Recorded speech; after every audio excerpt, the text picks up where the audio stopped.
a silent protagonist, countless mysteries, and bugs!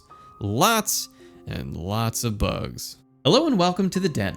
My name is Eric and this is A Day to Play, a new series where I try to beat a game in 24 hours and take you along for the ride. Today we're playing Hollow Knight because despite the mountain of personal recommendations and positive reviews, I never got around to playing it. Then the sequel got a release date and I decided to get off my ass. I hope you enjoy the video. Major spoilers ahead.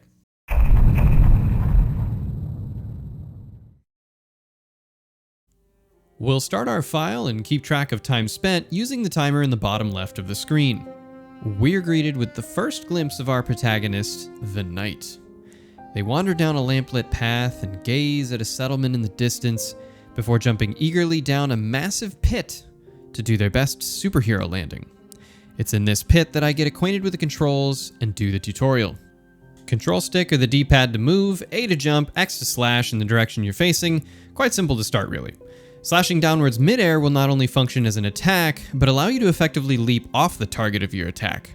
This is known as a pogo, and we'll see a lot of this mechanic further on. Now that we know how to play, let's begin our journey. This sign welcomes us to the game's world of Hallownest, marking the end of the tutorial with a massive door we get to bust down as we make our way to the settlement we saw in the opening scene, Dirtmouth. This town will serve as our primary hub when we're not exploring the caverns of Hallownest, and it'll change and evolve as we play more of the game. For now, there's only one NPC here named Elderbug, who's quite depressing. There's also a bench, the game's save device. Saving is quick, restores your health, and requires no fiddling about in the menus. Just to the right of Dirtmouth is an old well that serves as the entrance to the game's first zone, Forgotten Crossroads. After some exploration, I stumble upon the Temple of the Black Egg, where we see the prison from the opening cinematic, as well as a visitor. His name is Quirrell, and he says he's an explorer of forgotten places and ancient mysteries. A keen observer would notice that his mask looks just like one of the symbols on the egg. A bit later, we find a large cavern with plenty of empty pods and a lone, crying caterpillar thing. We'll find a way to cheer him up a little bit later. A few more corridors and we find our first enemy that trips us up. This fella is content to shoot bright orange projectiles from his hallway at us, and when we get close, he curls up in a ball, our weapon pinging uselessly off his carapace. With no clear way to defeat him, we take note of this area and wander off to find something to give us an advantage. Falling down a passage, we see a sheet of paper and hear some delighted humming coming from our new friend, Cornifer. He is the game's cartographer and, for a modest fee, will provide a copy of the area map for you to use. Holding the left bumper will show a map overlay of the zone you're in and, most importantly, not pause the game. You can even wander about with your nose buried in the map, which is a nice little touch that I absolutely love. Shortly after, we find our first grub in a jar. This little fellow looks similar to that crying bug we found earlier and seems just as sad to be in that jar, so we free them. They jump for joy and burrow underground to safety. These little guys will be scattered about Hallownest, and no matter how many times I freed them, it always felt good. Their cries can be heard so long as you're reasonably close on the map, so it eggs you on to find them, even when it's not obvious where they are, as we see from this one who is hidden behind a breakable wall. Find a big enemy wielding a bigger club, and promptly chicken out until we're stronger. To that end, we return to Dartmouth, and find Iselda in Cornifer's shop to purchase a compass. This is our first charm. Charms are a powerful way of customizing your abilities while exploring Hallownest. Each charm has a value associated that typically coincides with how powerful it is. The Knight has a maximum capacity that will grow as you defeat bosses, and we can also purchase more capacity at a special shop we'll find later on. Our next purchase is a quill. This will allow us to add our own discoveries to the map each time we sit at a bench. Iselda also sells a variety of pins, which will add icons to the map, allowing us to keep track of important items like benches, vendors, and blue cocoons. She even sells custom pins in different colors, which we can place ourselves. I used these pins to mark areas where I was lacking a certain power or ability to progress further, so that I could return later. Annotating your map can be done at any time from within the pause menu. After freeing 2 of the captive bugs, I wanted to go back and see if they made it home. All 3 of our friends greet us happily as we enter. The Grub Father, as I would later learn he's called, is so pleased with the return of his children that he showers us in currency. So not only does freeing those little grubs feel good, but it's tangibly rewarding as well. After freeing milestone numbers of grubs, he'll give you other items like charms, upgrade materials, and more. We're so energized with good vibes that I decide to go back to the big bug with a big club and try my luck. He hurts. A lot. In fact, he's the first enemy to hit us for a whole 2 masks worth of damage instead of just 1. This is telegraphed by a more severe sound effect and bigger particle effect, so you always know even if you're not paying a ton of attention. This is fantastic design. Now that I'm properly scared of this thing, I've made the executive decision to cheese the fight. Despite my cowardly tactics, he still bashes my head in another time before I finally take him down for a nice bit of cash as a reward. A few minutes later, I stumble upon my first boss, Gruzmother. This thing can hardly be considered a boss, but it does introduce you to the rules of engagement that bosses will continue to follow in this game. It's just you and the boss in a steel-caged match to the death.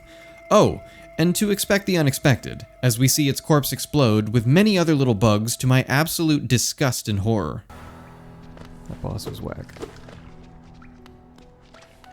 Ew. Ew, come on. Our reward for being victorious is to save yet another resident of this once great kingdom. With an orange mist clouding his eyes and his grip on sanity waning, we jolt him back to reality as his lucidity returns. His name is Sly, and he'll make his way up to Dirtmouth to man the general store there.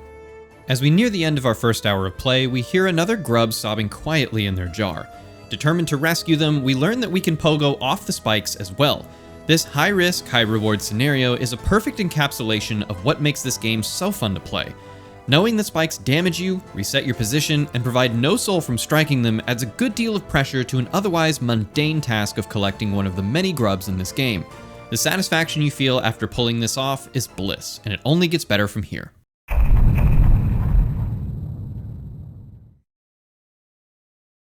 The next hour kicks off with a proper boss fight this time, the False Knight. He is quite large and wields an equally large mace, which he uses to send shockwaves our way. We exchange blows for a bit before he crashes through the floor to be revealed as a pudgy little white bug working the armor like a Gundam. We claim victory and obtain the city crest as our spoils. Just to the left of the False Knight's room, we see a temple with a number of skulls littered about the entrance.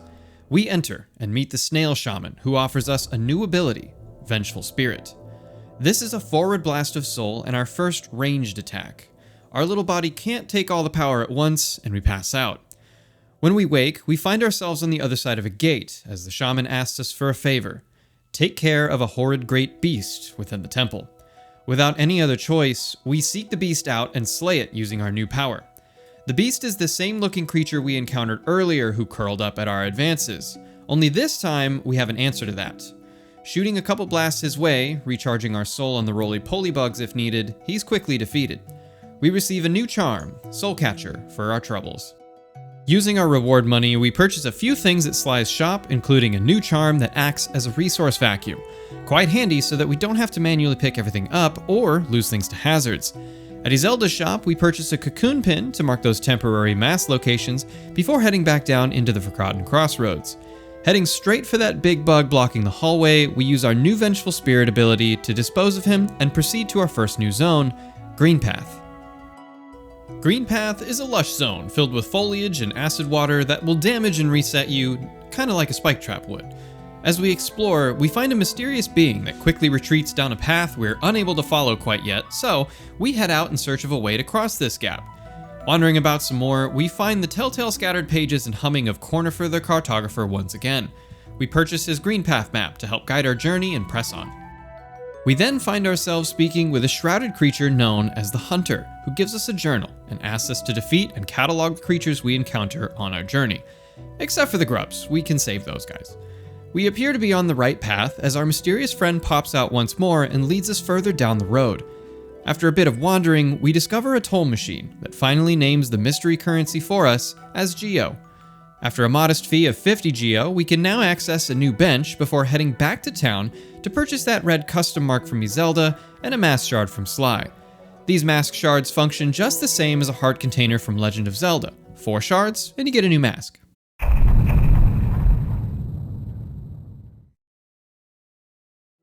Traveling along the eastern end of the Forgotten Crossroads, we find a pink crystal mine where a happy little bug is singing jovially and hacking away for some crystals. We encounter a dead end though as we step on some loose gravel that we might be able to break in the future. After some backtracking, we come across a vertical pathway with some staggered spike sections that I'm not entirely sure I was supposed to be able to ascend yet, but we did so anyways and found ourselves at another boss, Brooding Moloch. We lost too much health just trying to get here, so it makes quick work of us and we encounter our first death. Upon death, you will drop all the geo you have on you, and your soul meter becomes broken, only able to hold 2/3 the amount it usually does. Heading back to your location and recovering your spirit allows you to collect your geo and repair your soul meter.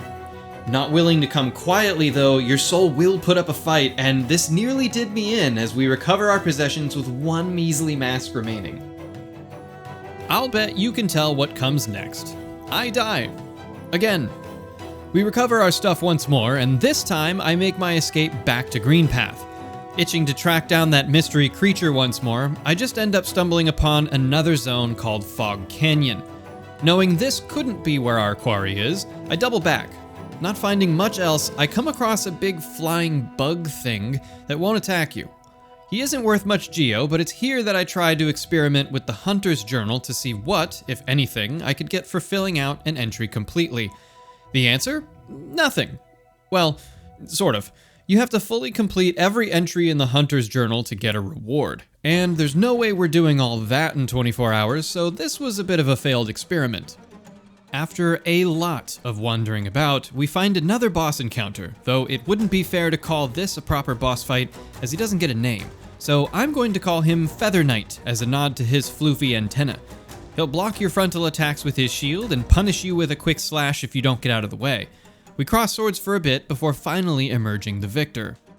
To round out the third hour, we rescue a creature who looks incredibly similar to us. He introduces himself as Zote the Mighty, and he's not too pleased about being rescued.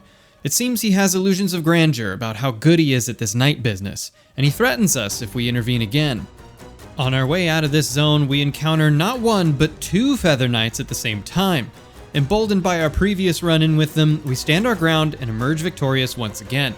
Finally, we encounter one last Feather Knight guarding a grub. Naturally, we defeat the knight and free the grub, thus completing hour 3 of our journey. Okay, I lied. We found our elusive friend at 2 hours, 59 minutes, and 20 seconds, but it's so much cleaner to put this encounter in the next chapter, so I'm doing it and you can't stop me. We find our quarry standing over the corpse of another being that, again, looks very much like us.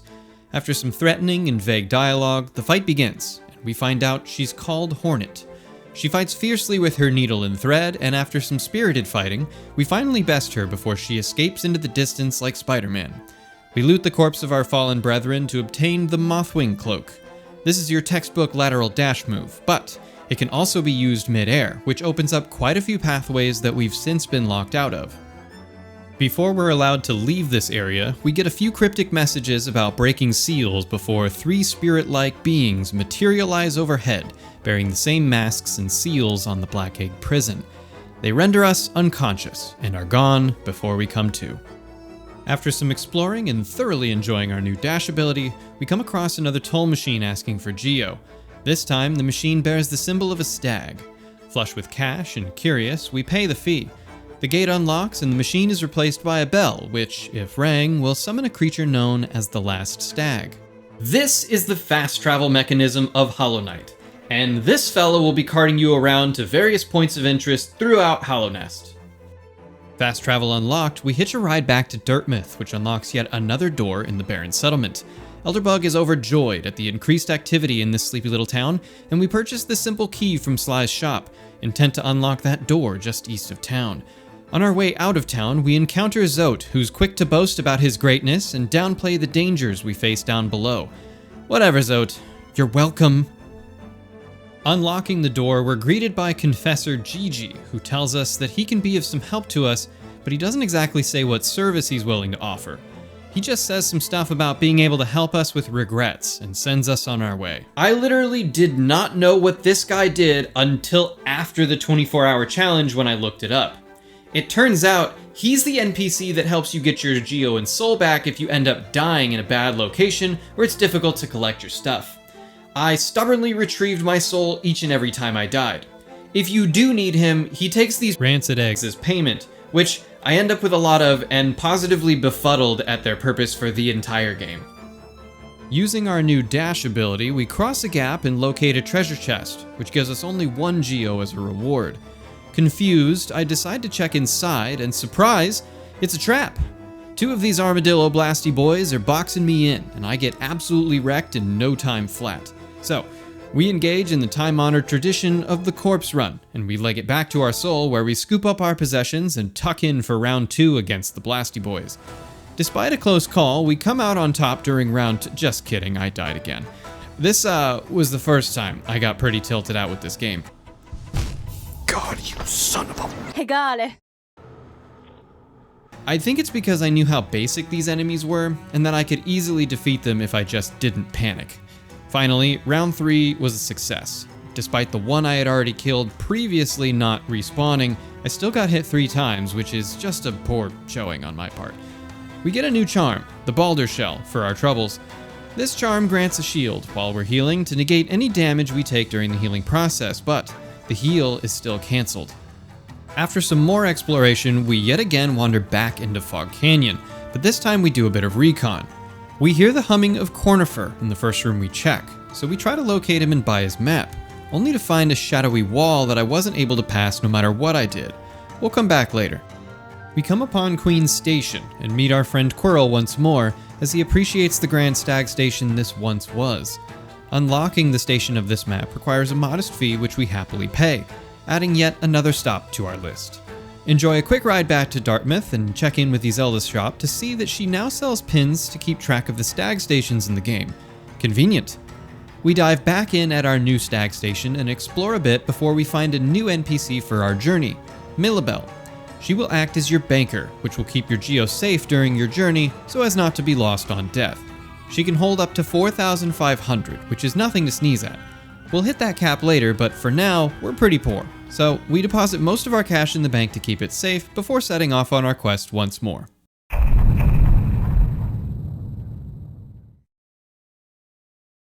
Exploring the depths of Greenpath, we discover the Thorns of Agony charm, where taking damage will deploy a thorny counterattack. Useful, but not my style.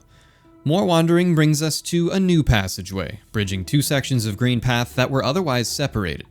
After getting lost and finding my way back into Forgotten Crossroads, we stumble on an odd tramway that needs some sort of pass. We put a pin on it and keep moving until reaching a new zone, the Fungal Wastes. The Fungal Wastes, as the name would suggest, is themed with various mushrooms and spore-like creatures. There's also these fun bouncy mushrooms scattered about the area that encourage the pogo mechanic and feel really fun to bounce around on.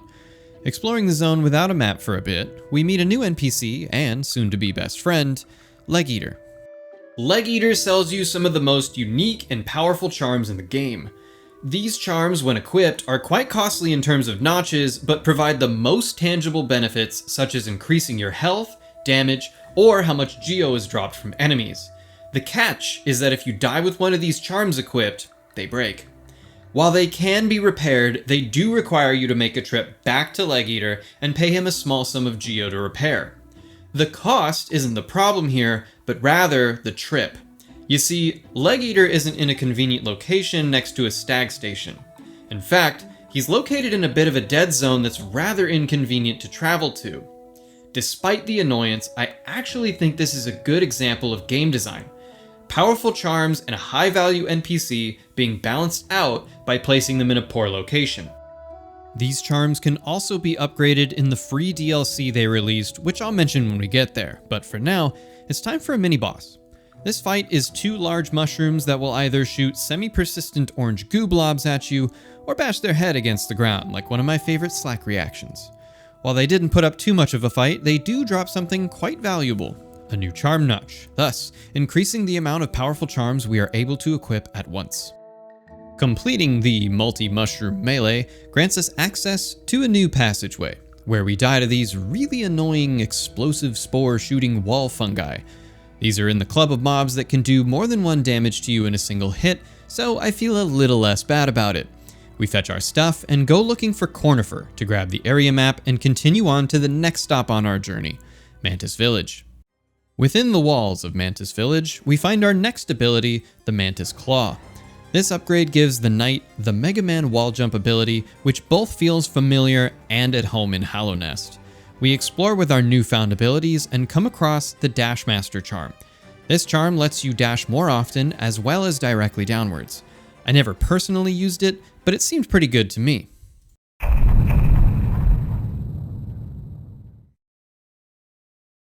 Wandering about the fungal wastes, we come across a long passageway known as the Pilgrim's Way. It's a narrow passageway with a drawn-up bridge, but in order to deploy that bridge, we need to do some good old-fashioned platforming first. With our new Mantis Claw, we make quick work of this section and throw the switch for future use. At the end of the bridge, we find a statue in front of a large chained gate with a socket in the center. This socket appears to take the city crest we found earlier, so we place it in the statue and the gate opens, only to close right behind us. With no other way to go, we continue. This area contains many humanoid bugs, some of which are armed and armored. Up ahead, we cross paths with Quirrell once more, who tells us that this area, which once was the great capital city of Hallownest, is known today as the City of Tears. Our first discovery in the city is actually one of the most important. We meet the Nailsmith, who can improve our weapon's damage. Passionate for his craft, he offers to bolster our weapon as he thinks it's in a sorry state. After a reasonable fee of Geo, he strengthens our weapon by 80%. He then tells us that we can upgrade our nail even further, but he needs more materials to do so. If we can track down some pale ore, he'll refine it even further. We'll come back to the Nailsmith a few more times, but for now, we continue. After navigating the grand buildings of the City of Tears mapless for some time, we finally pick up the trail of our Mosquito Magellan once more, but before we can get to him, we're ambushed. This is one of the game's many gauntlet fights where a series of enemies are thrown at you at once. This one was only 3 enemies, but later on, these can get a bit nutty. Our reward for victory is a new paid bench and access to Cornifer, where we collect our much needed map and move on. Just outside, we run into Zode again, who calls us a soggy vagabond, which is definitely going into my book of insults. Further ahead, we locate the city stag station and add it to the list. Opposite our new stag station, we find a lift and take it up to the Forgotten Crossroads. This is our first real big connector to the past areas we visited and the new frontier we've been charting. Back in the City of Tears, we continue to chart the ruined buildings of the city as we find ourselves in a new zone, the Soul Sanctum. Inside the Soul Sanctum are many odd creatures, including floating magicians that fire these homing blasts at you. After fighting a new mini-boss and grabbing another charm we'll never use, we make it to the area boss. This is the Soul Master, and they are very similar to the magicians we've been fighting throughout the zone. Soul Master has a special ground slam that sends out shockwaves, but despite this, we defeat the boss with relative ease. As we go to collect their power, it turns out they're not quite dead yet. They smash the floor and we descend into a stage transition, like the classic Mortal Kombat games used to do. In round 2, their moveset is different, but they are weakened and don't get to heal in between. We make quick work of them for real this time, and get our next ability, the Desolate Dive. This gives us a powerful ground slam attack, and allows us to break through some of the fragile footing that we've seen before. Now that we have that, we should be able to get through the glass and the loose rock we've come across previously.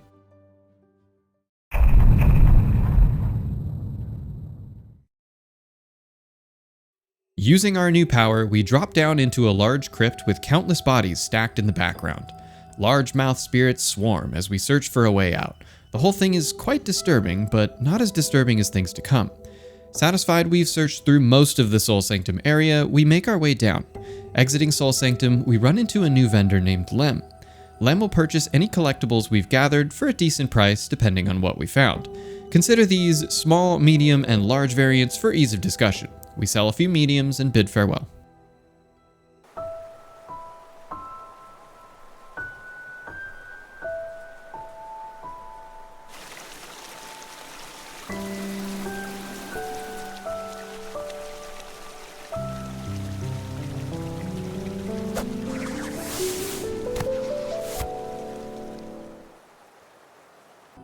Just outside, we reach a well-sculpted statue which triggers a cutscene where Hornet makes an appearance once again. She tells us that she has underestimated us, and if we seek to continue our quest to reinvigorate Hallownest, we must seek the Graven Ash and the mark it grants to one such as us. As she departs, we get a better look at the sculpture. It depicts the Hollow Knight, and the plaque reads that through Hollow Knight's sacrifice in the Black Egg Temple above, Hallownest stands eternal. But if that were true, every living being wouldn't be attacking me on sight right now, would it? We make for the surface to our good friend Sly's shop and finally buy the thing that I've been saving for, the Lumafly Lantern. This item will passively activate, allowing you to navigate pitch black tunnels that you would otherwise not have been able to traverse. Armed with our nightlight, we head back to the Pink Crystal Cavern. The first time we came here, there was a happy little bug singing away with a tune that wormed its way into my head and never left.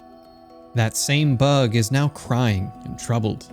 Their eyes are beginning to show the telltale orange hue that all infected bugs have.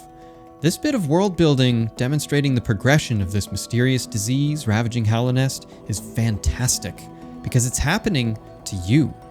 You get to see the direct before and after effects on the denizens as you play the game, which, in my opinion, makes it that much more real and impactful.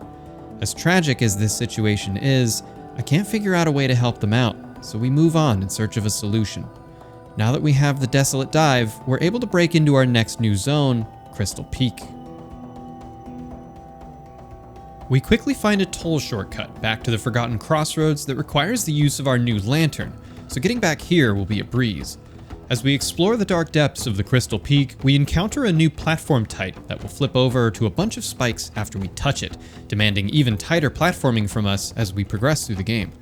In fact, that seems to be the theme of the entire area as we see another one of our grub friends that can only be rescued by traversing a conveyor spike puzzle with pretty reasonable accuracy. Further up, we encounter some really neat rotating laser beam mobs and find our good friend Cornifer once again to grab the map. In our ascent, we find Quirrell once again lost in thought. He seems to have some memory loss, but knows plenty about this place, as he idly wonders where his knowledge comes from and why there are so many gaps. After much exploring, we finally come across the Crystal Heart. This new ability allows us to fly horizontal and cross large gaps without any loss in altitude, though it does require a charge-up period first. It's actually also an attack, but the charge-up time makes it almost unusable in combat. After some more exploration, we come across the next mini-boss, the Crystal Guardian. He comes with his own set of ceiling lasers, which are easy enough to dodge. On the other side of the boss room, we see another grub to free, but to my horror, it's some kind of mimic that sheds the grub skin and begins attacking us. Gross.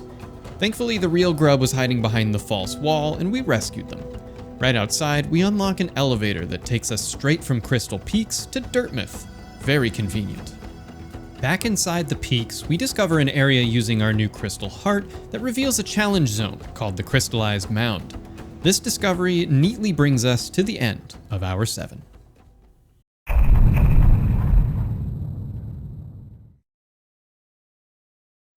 I'm going to rip this bandage off right now. I spent way too long in this area and died way too much.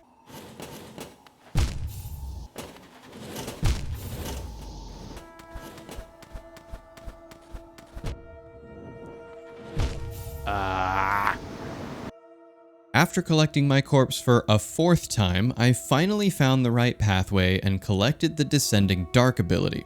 It's exactly the same as the Desolate Dive, but it replaces it with a stronger, dark-themed version. This is apparently the case for all the major abilities in the game, but I only found a handful during my playthrough.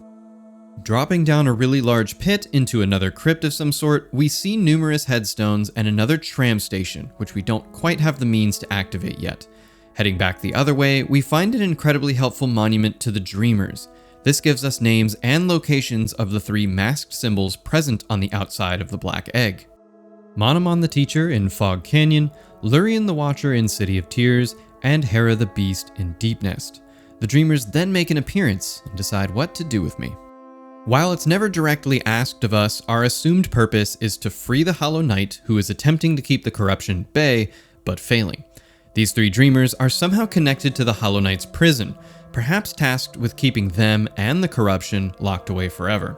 As they deliberate on what to do with me, even acknowledging that the Hollow Knight is failing to contain the corruption, They ultimately decide that their duty must be upheld and I must be dealt with.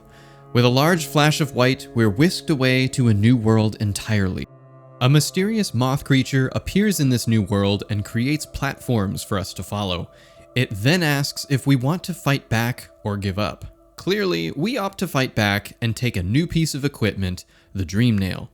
We awaken next to a being known as Seer. I assume they're the one that saved me from the Purgatory realm, but it's not too clear on that. They then say that we can strengthen the Dream Nail if we collect essence and bring it back to them. Yet another collectible in our laundry list of things to do within Hallownest. Exiting Seer's house, we find that we're now in a zone called the Resting Grounds. In this zone, we'll find the first of many Whispering Roots that we can strike with our new Dream Nail. This enables a sort of red coin challenge that spreads out these red collectibles to gather for essence. Once complete, the particle effect goes away and the tree sprouts. We'll start finding these all over Hallownest from now on. The stack station is close, so we grab it and take a ride back to Dirtmouth.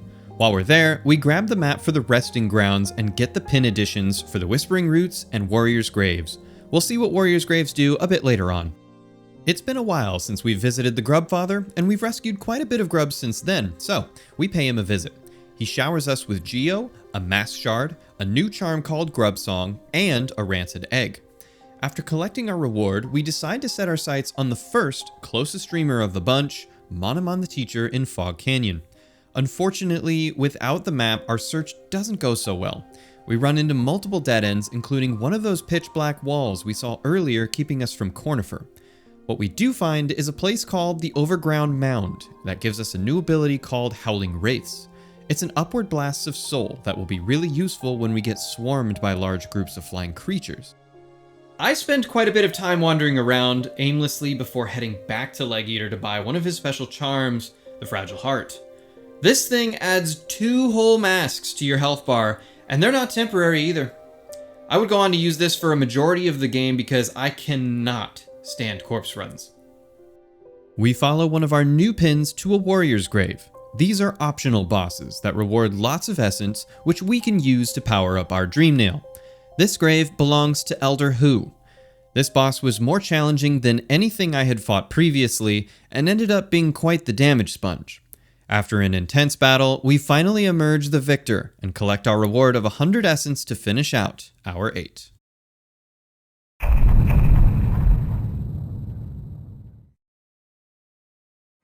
We start off this hour by finding a Whispering Root for a cool 18 essence before making another visit to the Mantis Village. With more abilities and power, we uncover more to the settlement and stumble upon another boss fight, the Mantis Lords. I summarily get my ass handed to me by failing to dodge nearly every attack this guy throws at me and discover firsthand what happens to our fancy new charm once we die. Thankfully, Legeater can repair it, but doing so costs 200 Geo, and we just dropped all our cash at the bottom of that boss room. So, we swap it out and leg it back to recover our stuff and fight the Mantis Lords once more. Round 2. Fight! Now that I know his moveset, the first Mantis Lord doesn't even touch me, but once he's defeated, the second and third one charge you at the same time, catching me off guard with their combined moveset and killing me once more. Thankfully, I had the foresight to rest at a closer bench this time before going back for more punishment, so my corpse run wasn't too bad here. Round 3. Fight! Once again, we nail the first part of the fight. This time during the second phase, we hit our stride and emerge victorious. They bow in respect to us, and from then on, we may freely move about the Mantis Village as a respected guest without being attacked. They raise the gates and allow us to pass through to the next zone, Deepnest. If we hadn't purchased the lantern yet by now, we would definitely need it here, as it's very dark in Deepnest. We run into Cornifer, but he's creeped out and hiding instead of humming and working happily on his maps. Thankfully, he's completed the Deepnest map and offers it to us before we leave to do a bit of backtracking. Now that we're a respected guest, we're allowed passage into the eastern section of Mantis Village, where we find a new charm, the Mark of Pride. This thing is awesome. It greatly increases the range of our nail by 25%, which in practice is way more than it sounds on paper, since the range is so short normally. Pogoing is also made much easier with this charm, as it widens the window for proper bouncing. Shiny new charm in hand, we decide to venture back into Deepnest, and this place is truly creepy. There are massive centipedes crawling around. The normal spikes are replaced with these writhing, spiky masses, and there's a constant threat from these little pincher roach things that don't quite follow normal pathing rules and just sort of rush you nonstop. Another thing, this place is loud. Like, really loud. Eager to get out of the loud, creepy zone, we unlock a new shortcut back to the fungal wastes. From there, we take the nearest stag station and take a ride back to the resting grounds, where we speak with Seer. They give us a medium relic for our efforts and tell us to come back after we've collected 200 essence.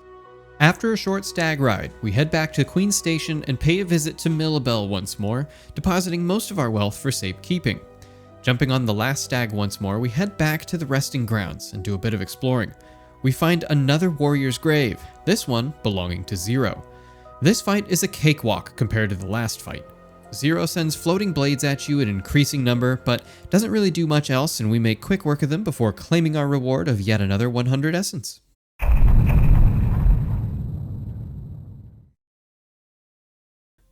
After our fight with Zero, we find a casket that looks like it can be destroyed, so we use our Descending Dark and see what's below. This place might be creepier than Deep Nest was. Not only is it dark, but there's a constant breathing sound? I don't really know how to describe it, so just take a listen for yourself.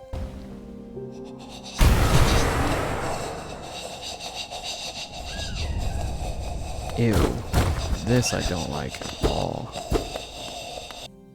There are many false walls down here, and fragile ground that breaks when you step on it to reveal a spike trap.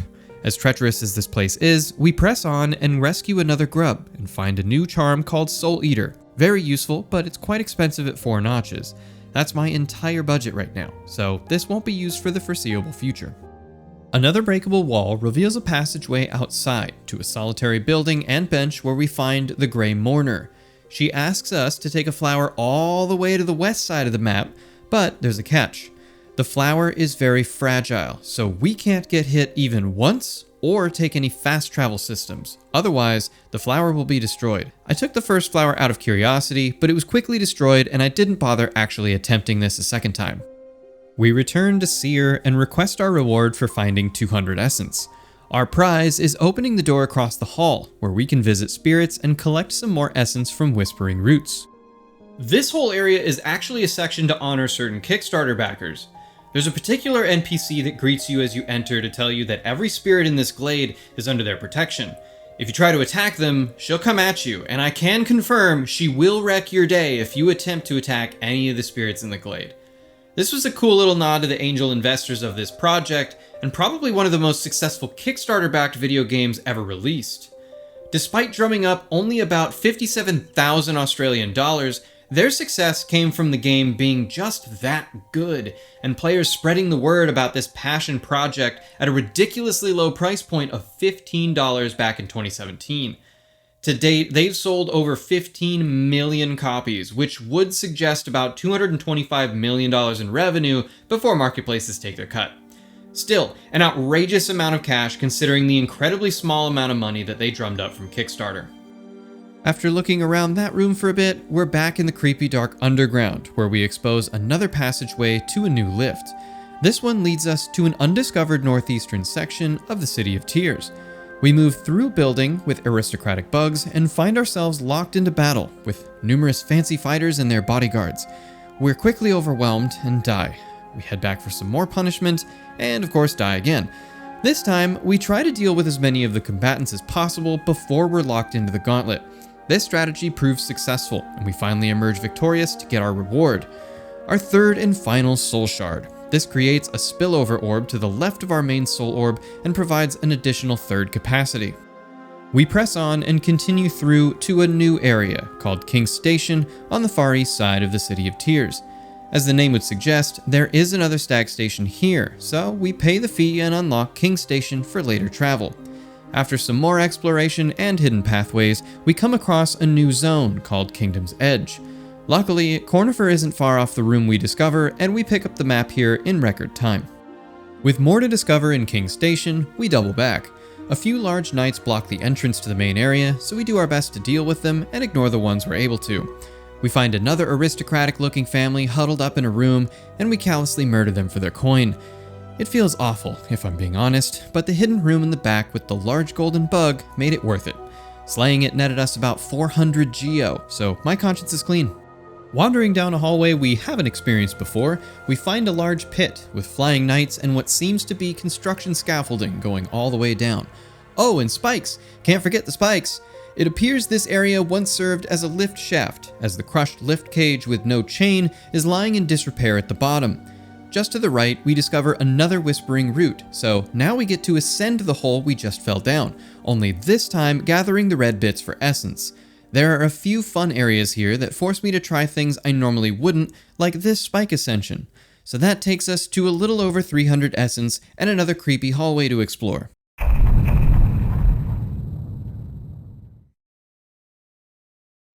To the left of the defunct lift shaft, we encounter a large corridor that appears to be an old tramway that's become a nesting grounds for many creepy crawlies. In the depths of this area, we find a glowing large egg where something sprang forth. It appears they left something very important behind, a pale ore. We need these to upgrade our nail, so we'll stash it away for later. Satisfied we collected everything from the infested tramway, we proceed down a lit entryway that takes us to our next zone, the Ancient Basin. We find traces of Cornifer's maps as we enter, so our task is clear. After a bit of searching, we find him and grab the map before continuing on to find another toll bench. After having a short rest and updating the map, we press on to one of those fun, extra long chasms, but this one ends in a wall of spikes. Pretty sneaky, Cherry Games. Diving deeper, we discover one of the game's 4 simple keys on the body of a bug.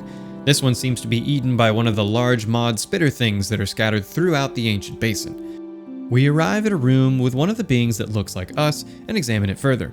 That orange corruption stuff? Yeah, it pours into the lifeless husk and takes it over as a surprise boss fight known as Broken Vessel. Unsurprisingly, nearly all of its attacks are corruption themed, with floating ads occasionally spawning while the boss spews orange corruption projectiles in a pattern and charges us. The combination proves to be quite irritating and I die pretty quickly. I end up falling into the trap of trying to heal mid-fight and die while I'm on the back foot. Thankfully, the run back isn't too far, so we quickly go in for round 2, only to die yet again. So, third time's a charm here, and we emerge victorious after a few touch-and-go moments. Our reward for our perseverance is a long-awaited one. We receive the Monarch Wings, this game's version of the double jump. With this, many areas open up to us now, as you can now combine the lateral dash with the double jump to reach areas quite far from your last foothold. Combine that with the Mantis Claw, which resets your double jump, and baby, you got a stew going. Before we leave though, we have to walk back through the Broken Vessel's room, and this time, we see its corpse shining with what I'm going to call the Dream Glow. Curious, I try my Dream Nail on it, and we discover one of the game's many hard mode optional bosses located within the Dream Realm. This one's Lost Kin. It's essentially the same fight as before, only harder. But because it's within the Dream Realm, there's no risk of death. Failure just spits you back out to the waking world in the same state you were in when you entered. This is an excellent, in-universe way to provide quality of life convenience for optional content, while also not trivializing travel for progression content. Brilliant move here.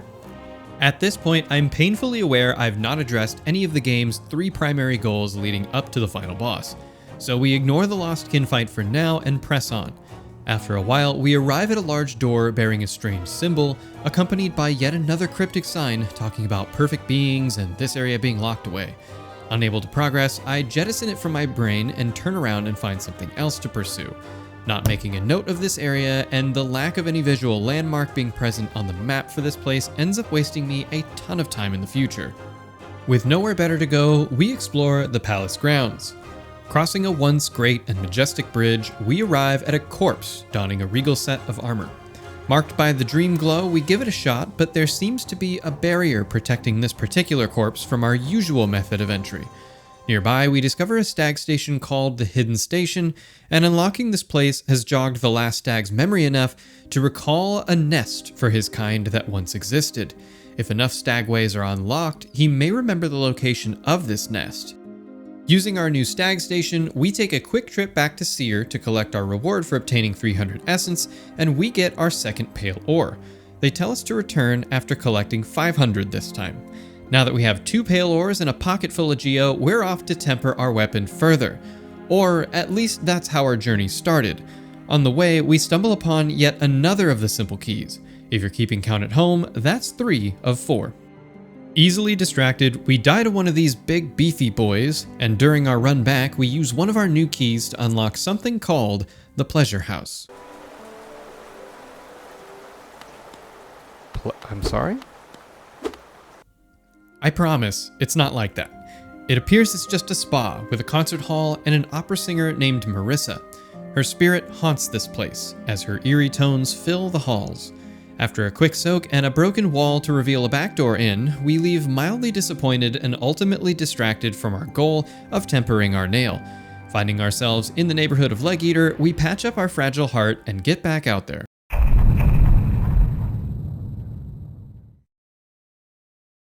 It's been a while since we've paid Dirtmouth a visit, so we're close enough we make our way up the mound, only to discover things have changed in the Forgotten Crossroads.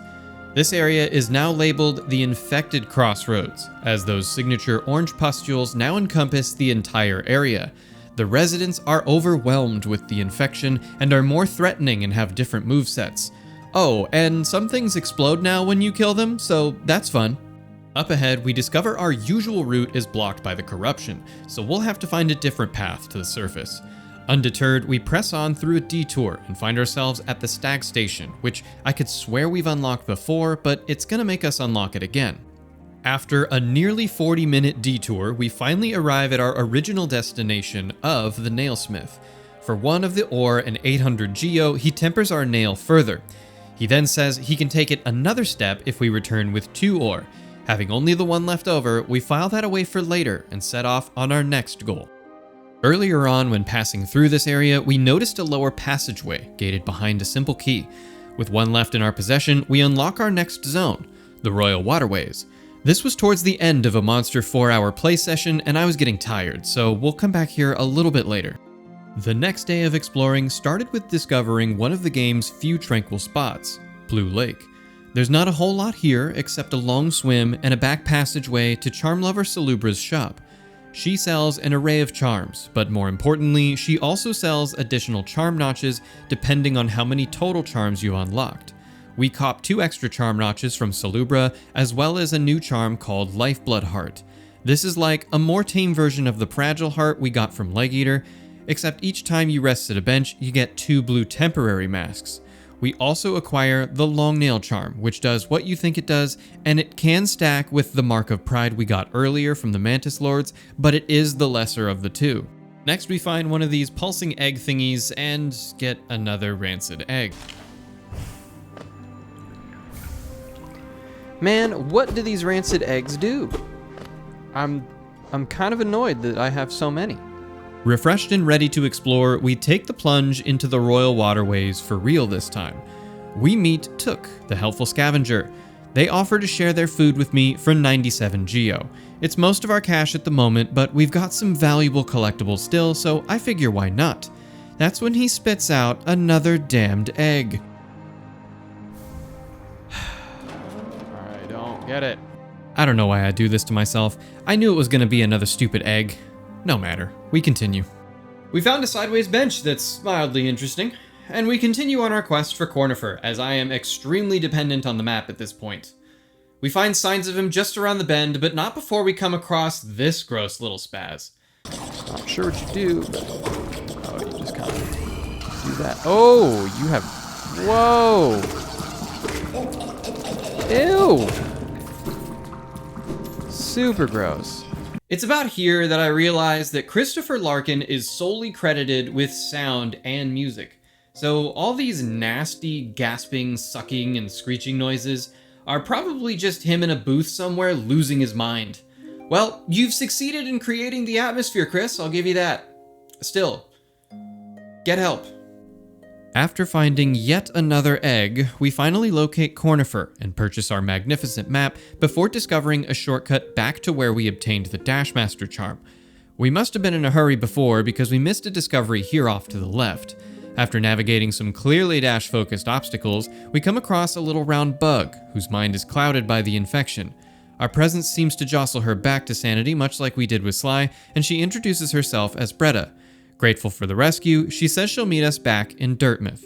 Energized by a heroic rescue and our new map, we proceed to find another discovery in short order, as the last and final piece of a mask shard is located, granting us an extra pip above on our health meter. This is also where we encounter a rare bug of the software variety. It turns out, if you have a temporary health mask when you obtain a new mask pip, the bar itself will not adjust and both pips will be displayed on the same position. The behavior doesn't change though, so it's just a visual bug. It still took the blue mask from me before touching the white one. As a final act of the hour, I sold all my valuable collectibles because I was tired of being poor.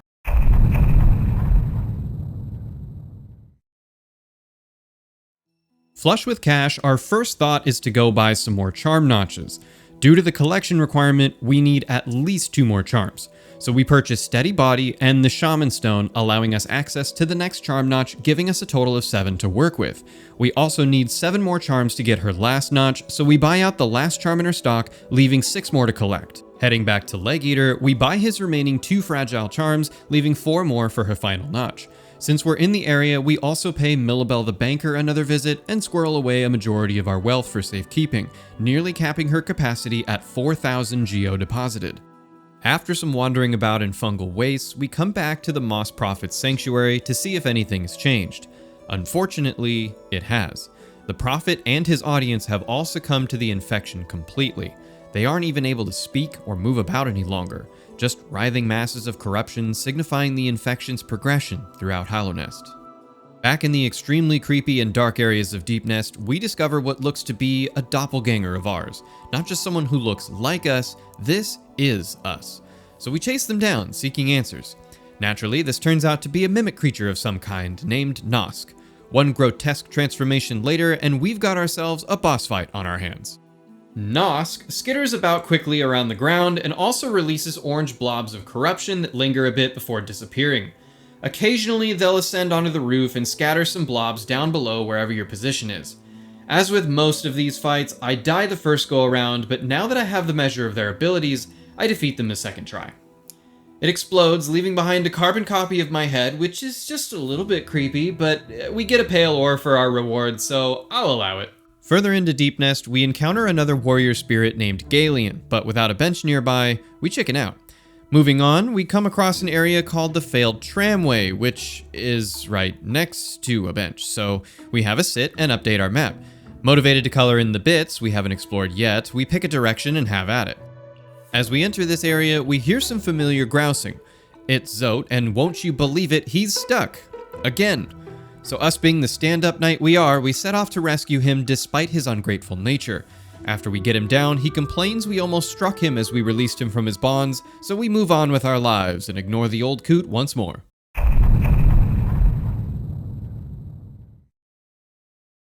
Back in the Failed Tramway, we find a crashed tram car with a tram pass inside of it. This will unlock the non-failed tram stations throughout Hallownest and function as a lateral fast travel through specific areas of the map. After much exploring, we come across the Distant Village. This area is coated in webs and cocoons suspended in mid-air. Shockingly, we spot a stack station out here in the middle of nowhere, but it doesn't have a bench, which is mildly disappointing. Still, being next to the station allows for quick travel to a station with a bench, so we head to Queen Station to drop off our excess geo at Millabelle's bank. When we arrive, however, she's not there. You made off with all my cash. What the What? Oh, you're kidding. I was robbed? Dude, not okay. Well, oh, I was had. Here I am thinking it was safe. Yeah, right. Her bank was just a facade. She has made off with nearly 4,000 of my hard-earned geo, and I'm left in disbelief. I did think it was odd that her pin didn't show on the map as an NPC, but it is technically in the Fog Canyon area, for which I don't have the map yet, so that's probably by design. Back in the Distant Village, we inspect one of the cocoons you can enter, and we see many bodies wrapped in web. Clearly there's something sinister going on here, but the map says there's a dreamer nearby, so we endure. In the much larger cocoon, we come across a few well-dressed bugs that seem very off. They insist we sit at this very conspicuously placed bench. Again, my alarm bells are going off, but seeing no other option, we sit. Only to be proven right when we're stuck fast to the bench by webs and ambushed by the creepy beings. We come to, fully encased in webbing and stuck in midair like Zote was. It appears we fell for the same trick as he. For some reason, they didn't disarm us when they strung us up, so we break free and set off to find answers and revenge within Beast's Den. Deep within the Beast's Den, we finally find what we're looking for, our first dreamer. With a swipe of our dream nail, we enter their dream, and despite them not being too chatty, we can swipe them with the dream nail further to reveal a few lines of dialogue. It appears Hera made a bargain and is bound to this dream realm in service of their brood and child, giving all, quote, for her. With nothing else to say to us, we strike Hera down and free her body and soul from the endless dream, absorbing her essence and releasing one of the 3 seals placed on the black egg. Hera's words and distinctly pointed head made me think of Hornet. My suspicions were later confirmed by a few NPCs that tell you of Hornet's origin. Apparently, Hera and the king came to a deal that if he were to sire her a child, she would bring her brood, the Weavers, under his reign. She would also enter the Endless Dream to help seal away the Hollow Knight with the other 2 dreamers. Hornet and Hera weren't given much time together before she had to enter the dream, but Hornet would later join her mother's purpose by guarding the Mark, the same one she told us of earlier, so she must believe we're worthy of it now. This also explains why she was trying to kill us initially, and why she had killed other similar knights like the one we got the Mothwing cloak from in the beginning.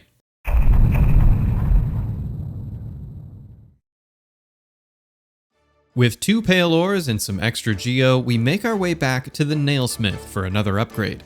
He says there's one more upgrade waiting for us if we can return with 3 pale ores. We still have some exploring to do in the Royal Waterways, and we are close by. We take another dive down to see what we can uncover. After encountering some really gross tunnel grubs, we discover the Junk Pit. Though the name would suggest the area is quite useless, there is an important locked casket here that we'll need to come back to, as we've used all the simple keys we had on hand and haven't found the last one yet. This is actually a blessing in disguise, but we'll revisit this a bit later to discuss why. Some more rooting around in the waterways, and we come to our next boss fight, the Dung Defender. I love this guy's design and personality. He doesn't say a word to you, but his shouts and body language tell you that he is a proud knight who lives for an honorable battle despite his constant waiting around in fecal matter. He's not too difficult of a fight with our new nail upgrade, and he drops a unique charm called Defender's Crest that gives you Pigpen-esque stink lines that can damage enemies. Also, Legeater's a weirdo and likes the smell, so they'll give you a 20% discount on their items and repairs while wearing it. After throwing a mystery switch that the Dung Defender was in fact defending, we're spat out to a new section of the City of Tears that we've yet to explore. A few minutes later, and we discover a new room that looks suspiciously like a boss battle. Up to this point, I've just been smacking walls, floors, and ceilings whenever possible to find discoveries, and my tenacity in this instance is rewarded in a big way. I find a passageway leading up to the top of the boss room ceiling where I can cut the lines to one of the chandeliers in the room, crushing one of the enemies below. That's huge for this next fight, because this is a swarm battle. Entering the room, we're greeted with many round-husked warriors that all seem to be asleep or dead. A mysterious orange mist is lingering overhead, and as the door at the end of the room slams shut, the mist pours into one of the husks below, triggering the fight with the Watcher Knights. Individually, these guys aren't too hard, boasting a quick 2-slash combo, rolling dash, and a bouncing attack. No, the hard part of this fight is that they like to come at you 2 at a time. With the crushed one, I only need to fight a total of 5 rather than 6. They eventually overwhelm me, breaking my fragile heart in the process. The run back is thankfully short, so we give it another go, this time coming out on top. Our reward is a big old chest of Geo and our second dreamer, Lurien the Watcher. I tried to get some context out of his story, but it's not too interesting. He just keeps watch from atop his tower for reasons. We free his body and soul, removing the second of the 3 seals on the black egg. In our final minutes of hour 15, we repair our fragile heart at Legeater and continue on our adventure.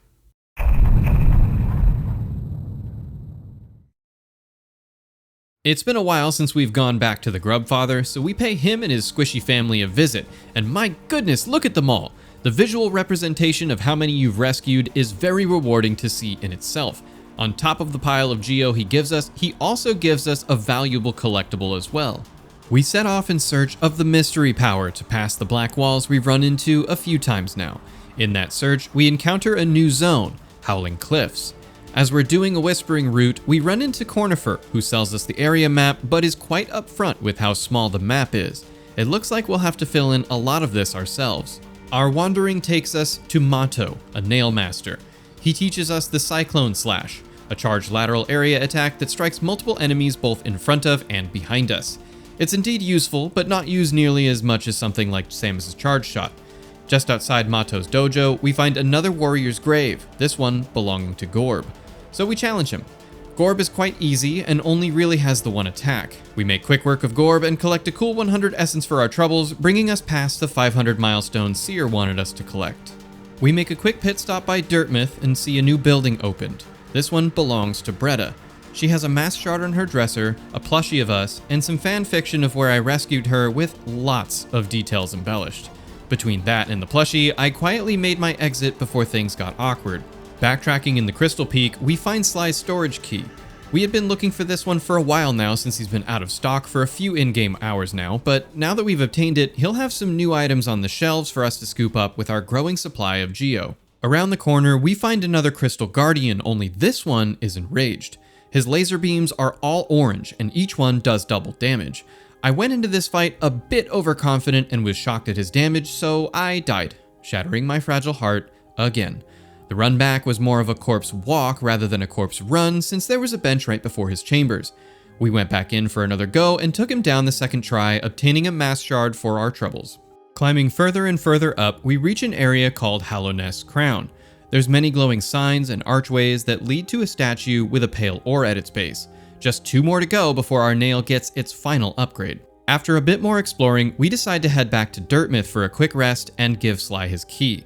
Upon arrival, we see Bretta on the town's lone bench, who starts at our arrival and gets really nervous as we sit next to her on the bench.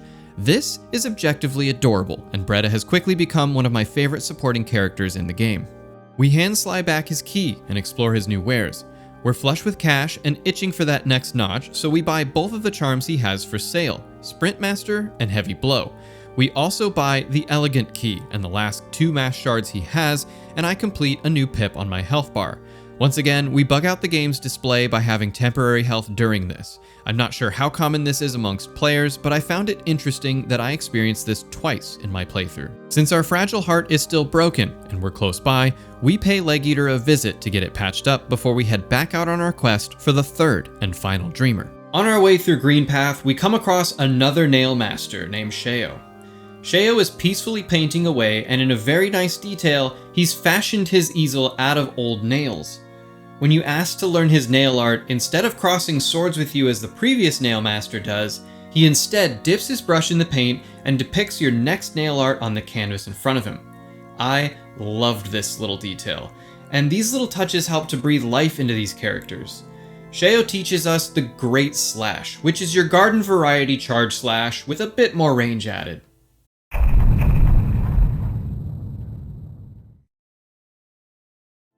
Still wandering about Greenpath, we find another Soul Orb shard, or whatever it is they're actually called. 2 more and we have another Spillover Orb. Satisfied that we've searched nearly every crevice of this area, we move on to Fog Canyon to begin searching there. With no map and no way to get it, our search proves quite fruitless, and being cognizant of time, we decide to head down to Kingdom's Edge. Here, we find another one of these shadow wall things, so perhaps we're onto something. Finally, signs of progress. We run into Hornet and she runs off yet again. We chase her down to another boss room where she asks us if we want to know the deeper truth, a truth only the strong could learn. A large gust of wind sweeps through the room as the entrances are sealed, and she vows not to hold back if we intend to accept this kingdom's past and claim responsibility for its future. She boasts the standard kit that we've seen before with a few new moves.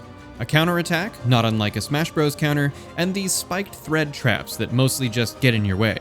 As is custom, I die on the first attempt, breaking my fragile heart, and do well the second time. She compliments us on our strength and says that we have what it takes, but wonders if we have the same conviction after knowing the truth, both about the kingdom and ourselves. We then find what the Mark is. She tells us to go forth and burn the mark upon our shell and claim the title King of Hallownest. We enter a big cave-like structure that's titled Cast Off Shell. The ash that litters the place seems to be emanating from here.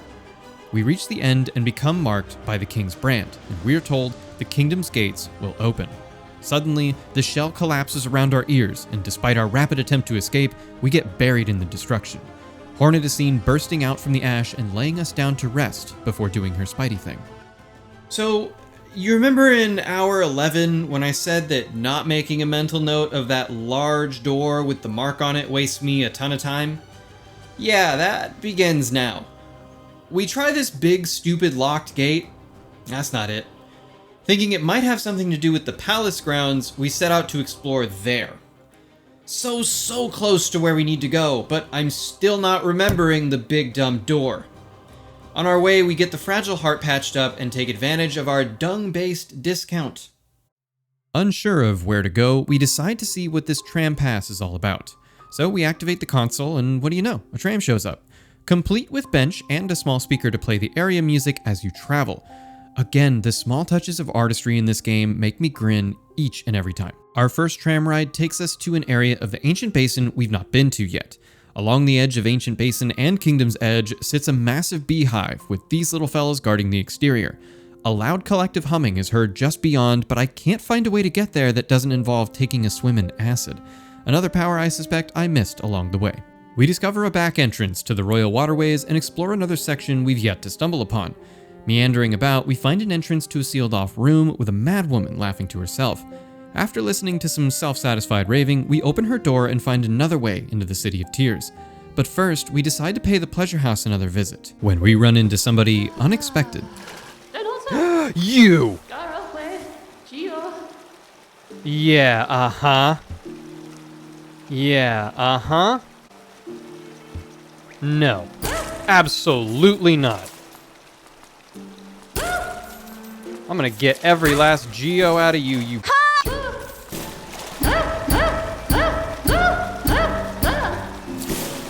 That's way easier.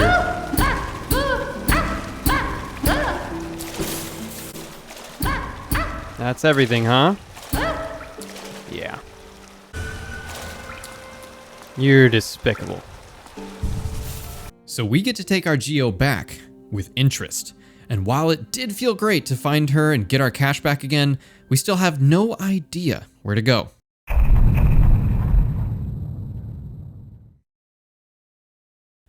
After wandering about the last half hour, we finally come to the forgotten doorway of progression as it opens for the new king. The large abyss is silent. The score sets a mood of foreboding, and each action echoes off the walls relentlessly. The platforms themselves cascade dust as you step on them, a testament to being left untouched for who knows how long. We tentatively make our way down until we reach the bottom. Thousands of shells litter the floor, all bear resemblance to us as we enter the abyss. From the pile of corpses rises a dark shadow, similar to our own, though defeating them does not grant us any Geo or soul from striking them, and if they touch you, they deal 2 damage as well. In the Monster Journal, these are called siblings, and we'll find out why in just a minute. Reaching the top of this building, we find an old lighthouse powered by countless fireflies. We throw the switch and bring some much-needed illumination to this place of eerie darkness. Exploring the dark caverns of the lit-up shores, we discover an artistic nod to the Chozos, the ancient race of aliens that provided Samus with her suit and powers. Stepping into the pitch-black pool, we absorb the darkness and receive the Shade Cloak, an upgrade to the Mothwing Cloak that allows us to briefly become intangible during our animation. It has a brief cooldown before we can become invulnerable again, but it's mostly to prevent spamming it in combat, as we can still perform the normal dashes while it's recharging. Here's a fine example of vagueness that rewards the curious player. We arrive at a pedestal with many open-mouthed statues behind it. When we use our Dream Nail, it says, "Our voices will cry out again." During my playthrough, I tried the downward smash, but I didn't have enough soul on me to try the upward scream. If I had, I would have been rewarded with a shadow-based upgrade to my upward scream blast. This room's significance is clear with the fixed camera, Dream Nail interaction, and set dressing trying to give you a clue. I'd like to think that if I had the soul during this segment, I would have received the upgrade, but hindsight is, of course, 20/20. Confident our new Shade Cloak is the very thing we've been looking for to get past those pesky black walls, we climb up and meet Hornet, who greets us at the entrance. She tells us that we were born here, and the shadow, the deep emptiness within us, is not only unique to us, but the cause for her hope. We face a choice: prolong this world's stasis, or face the corruption head on. Without much else to go on, we continue on our quest to release the final Dreamer, unlocking the Black Egg for our final confrontation. Now that we have the Shade Cloak, we make for Fog Canyon, eager to purchase the map and uncover the secrets that reside here. Sure enough, the Shade Cloak gets us past the wall and we're able to meet up with our good pal Cornifer, who we're single-handedly keeping in business. He also tells us that there was another entrance to this place that required him to swim through the acid, teasing another power-up I've missed along the way. We head straight to the teacher's archives, and once again we run into Quirrell, who tells us he has an odd sense of familiarity as he looks upon this castle built atop a lake of acid. If you hadn't noticed yet, it's more apparent in this shot that his mask is identical to the symbol of the teacher. Inside we find many of those same hazards within Fog Canyon, like the electric flies and the explosive jellies, including the mother of all hazards, Umu. This fight with Umu is special for a few reasons. It's easily the largest and most perilous boss room we've encountered. Every so often, Umu does one of two electric-based attacks that create a constant need for movement and repositioning. Umu also does not take damage when struck with the nail, that is, until Quirrell shows up. He deftly enters the battlefield like a ninja, teleporting around and striking Umu with a slash that deflates the protective outer layer of the boss. This allows us to finally hit the boss, but the vulnerability does not last long. Breaking with tradition, we actually best the boss on our first attempt. After the battle, we talk things over with Quirrell, who reveals to us that he was called here by the spirit of the teacher. Like the other dreamers, she was called on to rest in eternal slumber to save Hallownest, but being the scholar that she was, she added an additional layer of protection, a two-factor authentication of sorts. He takes his mask off, and the energy from it restores the teacher's body in the tank we stand beside. We enter the dream and dispatch the last and final dreamer. With all seals removed from the Black Egg, we're itching to visit the temple and finish this once and for all. Inside is a pitch-black cavern with symbols and markings that illuminate at our presence, no doubt the work of the King's Mark. A dark bench next to a sign remains here at the end of our path, and we adjust our charms before the conflict. The sign unlocks viewing your completion percentage, which is seen from our inventory screen. We only have a paltry 66% at this point in the playthrough. Since they added post-release content to the game, the completion percentage actually goes up to 112%, so this is not even close to being done with the game. Still, we continue. The corruption seeps into the hallway from the cell as we enter. Glowing chains suspend the Hollow Knight in air as their eyes now shine a full, bright orange. As we release their bonds, they crash to the ground, let forth a mighty howl, and we begin the titular fight. Surprisingly, this fight is quite easy, with many of the Hollow Knight's moves being recycled from previous encounters.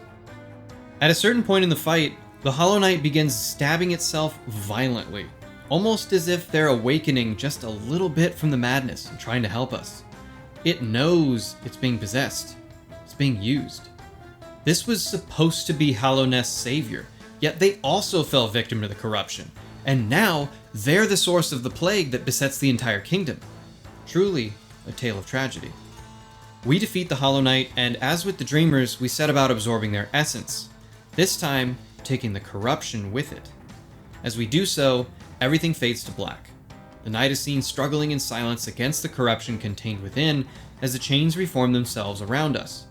Bit by bit, the corruption is snuffed out by the void inside of us until our eyes no longer show any trace of the orange disease. The egg seals itself once again, and the credits roll. Oh, they're gonna do this to me? This is exactly like Prince of Persia.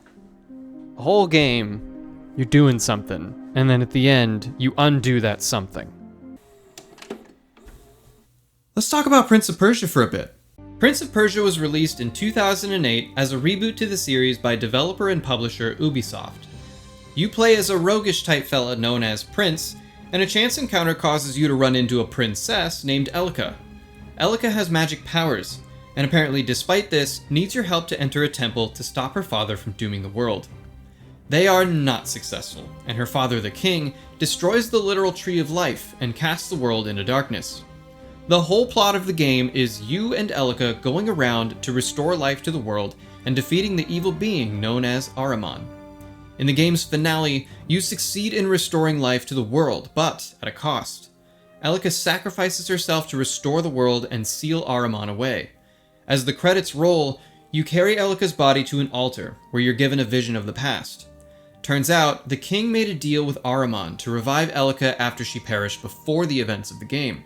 She was restored to life, but he promised to destroy the Tree of Life in exchange, thus freeing Ahriman. Apparently inspired by this vision, you proceed to undo all the work you did throughout the entire game, destroying the Tree of Life once more in order to resurrect Elika. Why? She asks you, as you carry her out of the crumbling temple. The game ends with you walking into a desert, Elika in arms, as Ahriman is freed once more to spread the darkness throughout the land. What about the epilogue DLC? Doesn't that tie up any loose ends? I'm glad you asked. No, it doesn't. Not only was it not released on the PC at all for business reasons, but even if you did play it, all that happens is you fight your way out of some temple together while Elika is rightfully pissed off at you for dooming the world. Not only is there no conflict resolution at the end, but she leaves you. She flies off to go see if there's any more magic people in the world left to help her fight off Ahriman. This is literally where the story ended over 16 years ago. So as a player, this whole game felt like a complete and total waste of my time. Not only did my actions not help the world around me, I actively made it worse by destroying the only mechanism by which to seal Ahriman away again. So, to come full circle, when I experienced this ending and said, "This is just like Prince of Persia," I meant that we spent the entire game trying to free the Hollow Knight so we could destroy the corruption that was leaking out of its supposed eternal prison, only to release more of the corruption in the process, and ending with us having to hold the bag and be the new vessel by which the corruption is sealed. Yes, you can argue that we've now successfully done the thing that the Hollow Knight was originally fated to do, but in doing so, we've doomed Hollow Knight's greatest protector and new king. Those lost by the corruption we're forced to kill don't get resurrected. Time may eventually heal all wounds, but wouldn't it be better if we were able to destroy the corruption instead of just imprisoning it?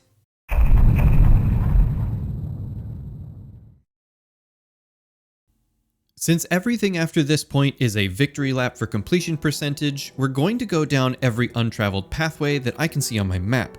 This endeavor begins in the Royal Waterways, and after a short while, we come upon Yzma's Grove. This is where that acid immunity power is, Yzma's Tear. If I had just been a bit more diligent during my first time here, I would have found it, making my transition into Fog Canyon a bit less painful. Satisfied I've discovered most of the Royal Waterways, I make my way to the next undiscovered pathway, this one in Green Path. After a quick dip in acid, we find another charm called the Shape of Un. This allows us to move while healing, and it's incredibly useful. It also takes advantage of movement speed boosting charms, allowing you to move at 100% normal speed while healing. Next up on the list is Fog Canyon, where our journey leads us to the Queen's Gardens. This place looks a lot like Green Path, but also has structure woven through the foliage, so there's much scenery to appreciate. We encounter Cloth, a friendly warrior. They warn us of a traitorous tribe that lies beyond. Intrigued, we continue to see a new type of mantis. This may explain why one of the Mantis Lord's thrones was empty and destroyed. While we see some of Cornifer's pages scattered about, it appears he's not here. Whatever the reason, we read his note that says to buy the map from the shop up in Dirtmouth, and we tuck that away for later.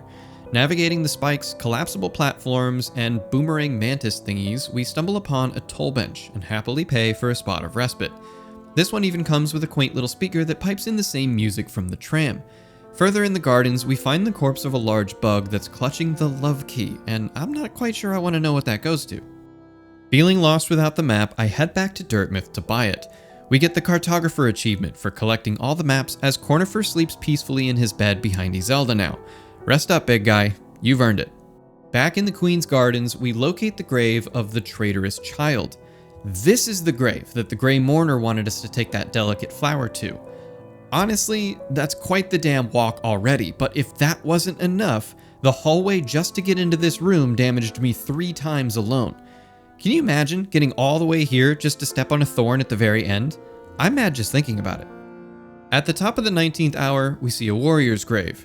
This one of Marmu, some kind of caterpillar thing. This thing was, thoroughly lame, but it netted us another 100 essence, so that's cool.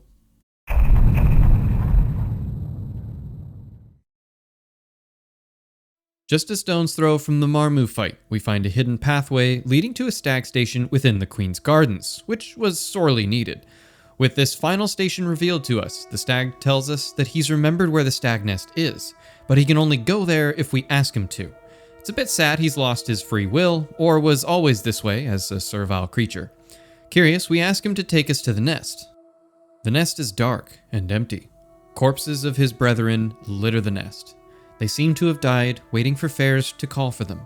With the collapse of Hallownest and the stagways closed and forgotten, they were left abandoned. Among the wreckage, we find our third soul charm and complete our second overflow orb. Aside from that, there's not much more to be found here except a single empty eggshell that triggers the discovery sound. Only upon editing the video did I notice what finding the eggshell really does.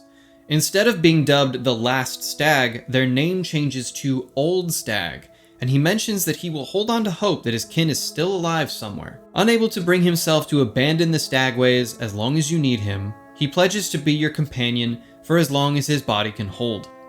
It's unexpectedly quite touching, and I'm glad I got a chance to appreciate it more upon revisiting this while editing. With Marmu's defeat, we've collected enough essence to receive another reward, so we pay Seer a visit. We get the Dream Wielder charm, which just allows us to charge the Dream Nail quicker, and Seer tells us to return once we've collected 700 essence, which, we have, so we talk to him again. Our reward this time? Another Soul Orb fragment. This is the first of 3 needed. He tells us to come back after 900 essence is gathered. We find our way to the Colosseum of Fools that we've been looking for some time. There are 3 challenges here. Each has an entry fee, and the next one is more difficult than the last. There's a cool rest area below where we can recharge and save, so there's not much of a run back to speak of. It also captures your spirit here downstairs, so it's all pretty self-contained. Considering how long and difficult some of these challenges are, I think it's a fair set of accommodations. It's down here that we see Zote once again in trouble. This time, he's caged up and claims it was his plan in the first place. Whatever, guy. I'll see you in the arena, I'm sure. We enter the arena and begin the trial of the warrior. There's not a whole lot to say about these trials other than they're a typical gauntlet with alternating platforms and environmental hazards. There's mini-bosses at certain intervals and a final boss for each trial. For the final boss of this trial, it's Zote himself. He's even more lame than I ever thought possible.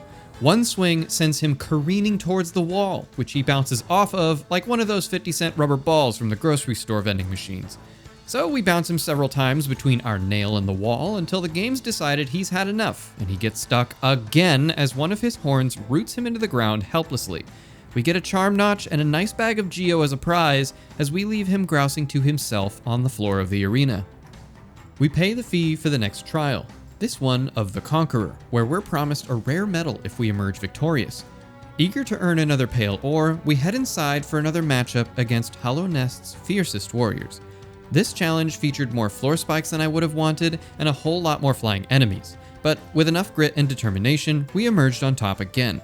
The final boss, or should I say bosses, of this trial are these 2 big shooty bouncy boys. They were highly annoying, but nothing overly challenging. As promised, we get our Pale Ore and recharge before giving the 3rd trial a go. This one was significantly more difficult, at least to me. The first try ended in my death, and I also broke my fragile heart, which kinda took the wind out of my sails. We left to go get our charm fixed and pursue other ventures with what little time we had remaining.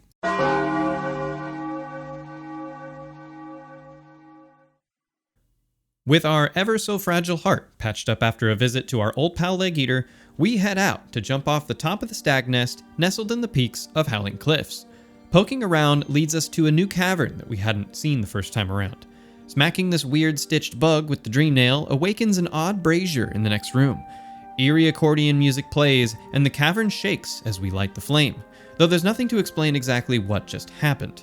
We'll find out a tad later though, as thankfully it's a bit hard to miss.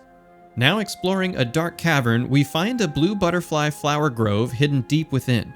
On top of being very pretty, we find another charm called Joni's Blessing atop an altar with a corpse laid carefully on it.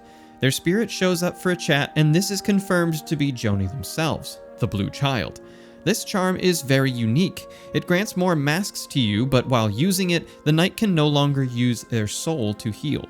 I can see this being really useful for people that are good at the game, but alas, I am not, so it rots in my inventory. Back at Dirtmouth, we note the addition of several red tents and the same accordion music we heard before. Elderbug doesn't seem to care much for the ominous visitors, and I have to agree with him, the vibes are off. Further into Dirtmouth, we see Bretta now fully enraptured by Zote, who is carrying the head of some other warrior we probably killed, and he's once again spewing lies about his greatness. Except this time, he explains why he's so great and mighty. Zote tells Bretta of his core philosophy known as the 57 Precepts of Zote. She's blushing and leaning in ever so attentive as he holds his head high to list all 57 of his rules.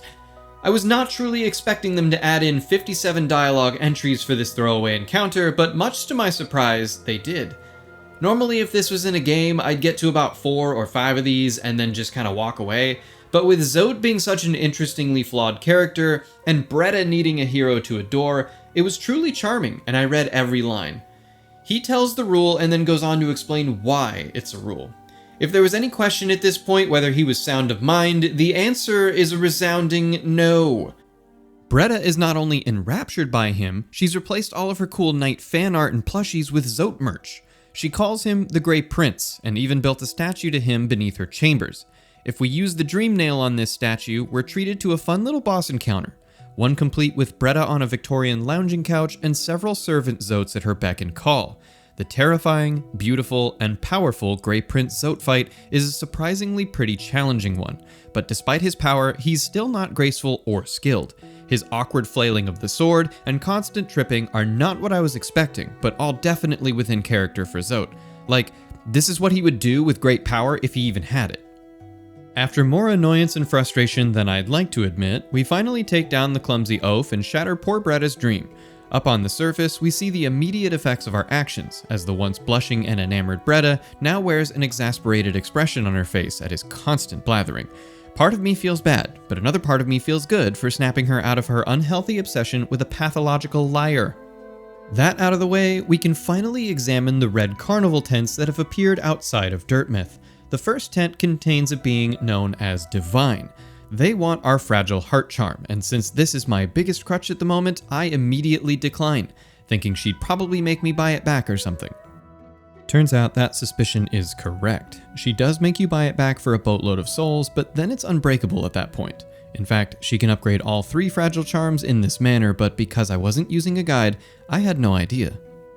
In the next tent over, we meet Grim, master of the troop.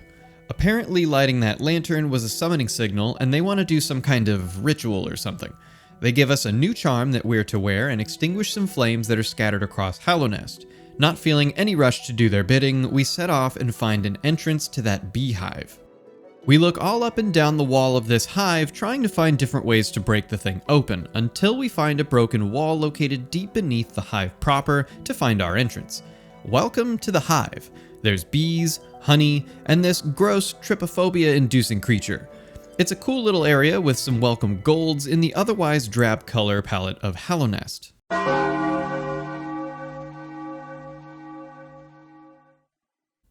After some time rooting around the honey-coated innards of the hive, we find the Hive Knight fight. I thought this time I was going to be able to defeat the boss first try, but then, well, this happened. Oh no! That's right, we died at the same exact time as the boss. Hoping that we didn't have to fight the boss over again, we haul ass back to the boss room to discover we indeed do not have to redo the fight. Thank you, Cherry Games. We get our stuff back and speak to the spirit of Hive Queen Vespa. She pretty much tells us that all this business happening with the corruption and the Hollow Knight is none of her concern, and that her hive keeps to themselves. Kinda reminds me of the Mantis faction. Also similar to the Mantises, we get a powerful new charm called Hive Blood. This one converts our masks into the hive's hardened nectar, allowing them to regenerate over time, but only 1 mask of damage regenerates. So, if you get hit too many times in a row, or for 2 or more damage at once, you still need to manually heal the excess. This thing is really cool for long platforming bits. Back in the gloomy dark of Hallownest, we encounter a strange fountain with the likeness of the Pale King. It asks us to drop all of our geo in the waters, and we politely yet firmly decline this option. I know a scam when I see one. On our way back to the Stag Station, we try to dream nail this king-looking fella again and still are unable to penetrate whatever shield they have. We've collected a little over 1,000 essence by now, but it's still not enough. Seeking our next reward, we visit Seer again and get a fascinating new power called the Dream Gate. The Dream Gate allows us to place down a portal anywhere within Hallownest and use 1 essence to teleport directly there from anywhere on the map. Now get out your phones because it's time for some audience participation. Where do you think we're going to place this portal? Is it A, Leg Eater, B, Leg Eater, C, Leg Eater, or D, Leg Eater? We're gonna put it at Leg Eater. It's been a while since we paid the Grubfather a visit, so we go back to his happy family to collect our rewards. He makes it rain as usual, but this time he also gives us another pale ore, which should be our final one. Excited for the next nail upgrade, we're off to see the nailsmith. He asks for a cool 4,000 geo to perform the upgrade, which we can easily afford. He tells us that our nail is as strong as it could ever be, saying that our weapon was the only one he has seen that carried such potential. He says that he's glad to behold the majesty of a pure nail. Overcome with emotion, he steps outside to get some air. We find him standing outside of his shop, looking wistfully over the edge of the cliff. He tells us that with the pure nail forged, his life's work is complete. The only desire he has now is to see and feel the nail strike true. In a shocking twist, the nailsmith asks us to cut him down. He wishes to die by the perfect blade that he has now forged.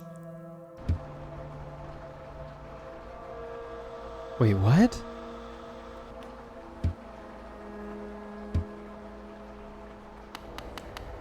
He won't speak? Oh, man. Well, I'll end it quick, guy. This moved me, and I truly didn't want to do it. But it's what he really wanted, asking if he deserved that much. So, with a heavy heart, we grant his request with a single charge slash and end his life. On a brighter note, we place that portal by Leg Eater because, well, you know, speaking of, we do repair while we're here. Flush with cash and needing more notches, we buy another at the Giggly Lady Grub. Now that we bought her out of stock, she sells one last item, but it requires that we find the remaining 10 charms, which probably won't happen. With nothing better to do, we equip that strange charm we got from Grimm and see the flames they spoke of on the map. This charm comes with a little friend that flies around and shoots small blast of mostly inconsequential damage, but the company is nice. So we set out collecting the flames. The first flame is in the Crystal Peak. The floaty fire flinging guy is really annoying to deal with, but we snagged his flame for our new friend to soak up. The second flame is in the City of Tears. Same annoying floaty guy, this time though without the environmental hazards, he gets dunked on. Finally, the last flame is located in Greenpath. We dunk on this guy too. Eager to see what happens next, we travel back to Dirtmouth with the quickness to go talk to Grimm. Grimm evolves our flying friend to be slightly bigger and says to go gather even more flames. These ones are a bit more inconveniently positioned, so we set off to go collect them as well.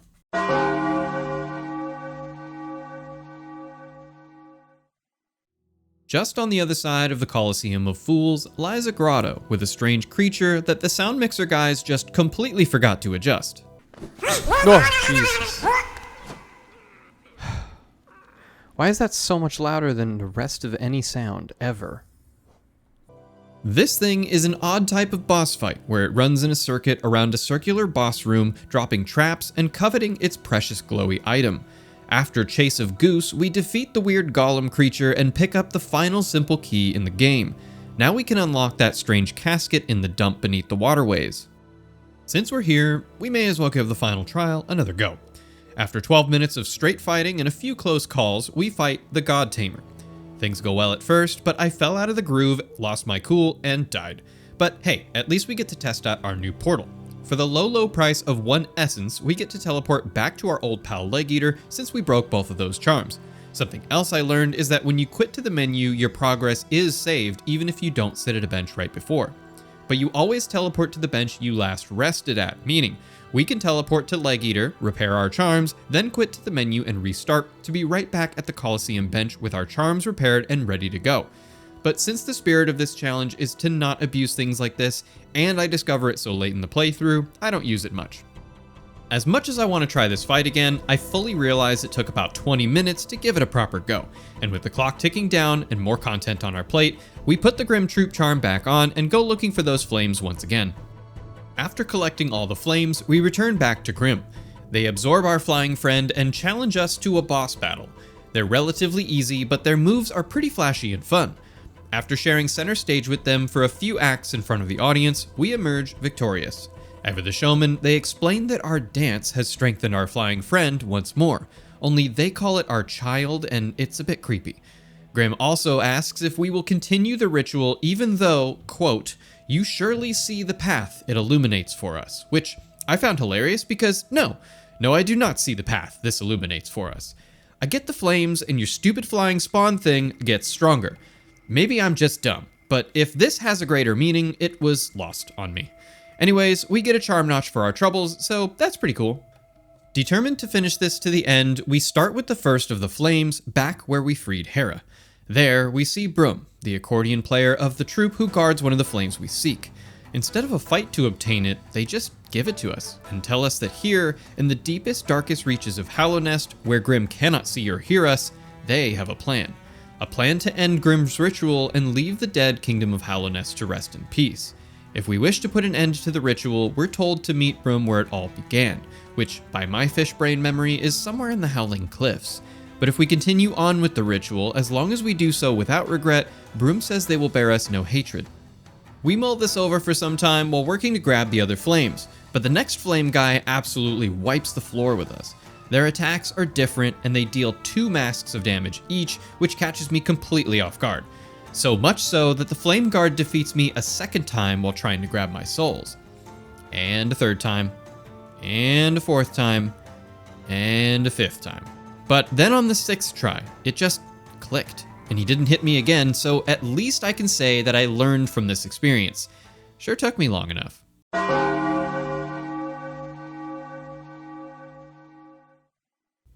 After getting thoroughly handled by what should be a simple mob, I was feeling sort of demotivated to finish this fire ritual. While I ended up getting the final flame I needed for the quest, I didn't like how this was all playing out, so I came to a decision. Screw them! Hallownest was mine, damn it! I got the weird king brand thing, this was my kingdom. So I met Broom again, and though he said it caused him pain to defy his master, he would help us foil Grim's plans, saving Hallownest from further defilement. Together, we removed the torch thing and obtained the banishment achievement. The place is now quiet, not a hint of red lights or music. Our flying friend is also gone, and the weird stitched doll that started all of this is nowhere to be found. Back in Dirtmouth, the tents are all gone and all is normal, except the addition of one new bug that now plays their accordion merrily next to the bench. Elderbug seems to like him, and that's saying a lot. Their name is Nim, and they give us a new charm called the Carefree Melody. This replaces the previous Grimchild charm that was taken from us, so there's no count discrepancy. This new charm can apparently protect us from damage occasionally, but it's quite expensive at 3 slots. With nothing better to do, we repair our fragile charms back at Leg Eater for a final time, and head out to unlock that creepy casket in the junk pit. With only half an hour to go, we crack open this cocoon and see what's inside. We get something called a God Tuner, which I'm still not clear on what its purpose is, but we dive inside this creepy thing's dream and find a strange place filled with light and strange doors. As we walk by, the first of these doors opens for us. This first door is the Pantheon of the Master. We're given a few options for bindings, but since I'm not quite sure what that is or what this is about, I don't select any of them. Wouldn't you know it, it's an honest-to-goodness boss rush. Each fight goes smoothly into the next, and rooms themselves change and tailor to each fight, mirroring their original in the overworld. I love this as a concept in this game, but more so because this is all in the dream realm. There's so much freedom in that from a design perspective. You can do things that you can otherwise not get away with in the overworld because they need narrative significance or an environment that explains its history or reason for being there in the first place. Just bosses in a room, and I love it. I wasn't really expecting this to be an excellent victory lap moment where I share my thoughts about the game, but I couldn't think of a more poignant moment when there's less than 30 minutes on the clock and we're revisiting a handful of bosses from our journey. Hollow Knight is a love letter to the Metroidvania genre that seeks to redefine what the genre really means. Combining aspects of maze-like exploration and power-locked pathways with Dark Souls difficulty and storytelling, Hollow Knight succeeds in creating the Venn diagram of genres nobody asked for, but everybody wanted. At every corner, you're reminded that this is a massive labor of love. From the hand-drawn and animated characters to the extremely tight controls and rewarding gameplay, it's clear that Cherry Games wanted to do something no studio had done before. The price point of $15 is an absolute steal, and I think it's probably the best money I've spent on a video game ever. We're left with just one question. Do I regret spending a full calendar day of my lifespan playing this game? Absolutely not. In fact, I'm a little sad that I ruined it for anyone watching this video who hasn't played it yet. If I've piqued your interest even a little bit, check out their new title Silksong, which follows Hornet's journey through the distant kingdom of Farloom. It's only $20 and I can't recommend supporting Cherry Games enough.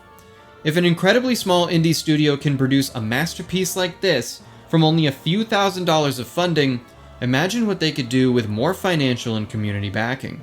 We emerge victorious with not but 10 minutes left on the clock. It seemed fitting to try to beat the Hollow Knight one last time as a final send-off to this wonderful game. And that's exactly what we're going to do. With 5 minutes left on the clock, we engage the titular enemy one last time to close out our 24th and final hour with the game.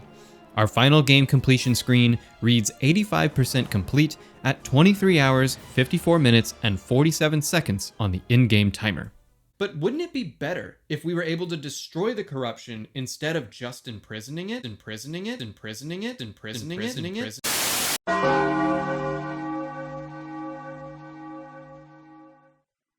As I was writing this video, there were things that I looked up to make sure that I wasn't talking out of turn or spreading any misinformation. When I got to the Prince of Persia rant, I checked to see if there were different endings for this game. Turns out, there's 5, with 4 major endings and the 5th being a variation of the 4th. I won't spoil all of them for you, but I did specifically look for an ending where we could banish the corruption instead of just imprisoning it, thus preventing the tragedy of the Prince of Persia ending from befalling this story. So, with some new tasks on my to-do list, we're gonna spill into overtime because I couldn't leave you all hanging like that. Plus, they would probably flay me alive for putting these 2 games in the same sentence, let alone comparing the endings, so we'll fix that up before they all swarm my comment section. The first thing we need to do is obtain a special charm called the King's Soul. It's split up into 2 halves, neither of which I managed to find during my playthrough. The first half is granted by the White Lady within the Queen's Gardens that I just barely missed. The next half required quite a bit of grinding. Do you remember that kingly looking knight that was shielded from our Dream Nail? Well, my hunch was correct and we needed more essence to be able to obtain the Awakened Dream Nail. This happens when you reach 1800 essence, and despite our best efforts, we still needed quite a bit to hit that number. Conveniently, certain bosses grant up to 250 essence at once, so those are the ones that I hunted down. After taking the requisite essence from the defeated dream bosses, we make our way back to Seer to fetch the Awakened Dream Nail. Now that we've got the upgrade, we can enter the White Palace by entering the dream of that guy, called a King's Mold. The White Palace is a platform challenge at its heart.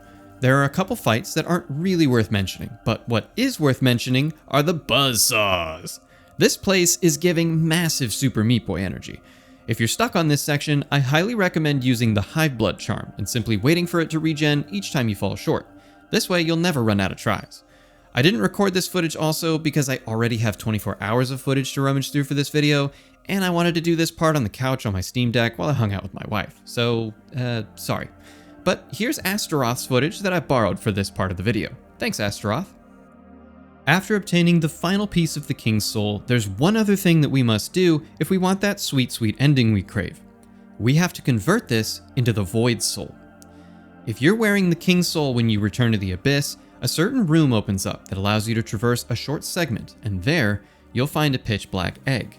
If you dream nail it, you'll see your Genesis. You'll rise from the countless corpses around you as you fight to climb to the top of the Abyss. Void of anything. No will to break, no mind to think, no voice to cry.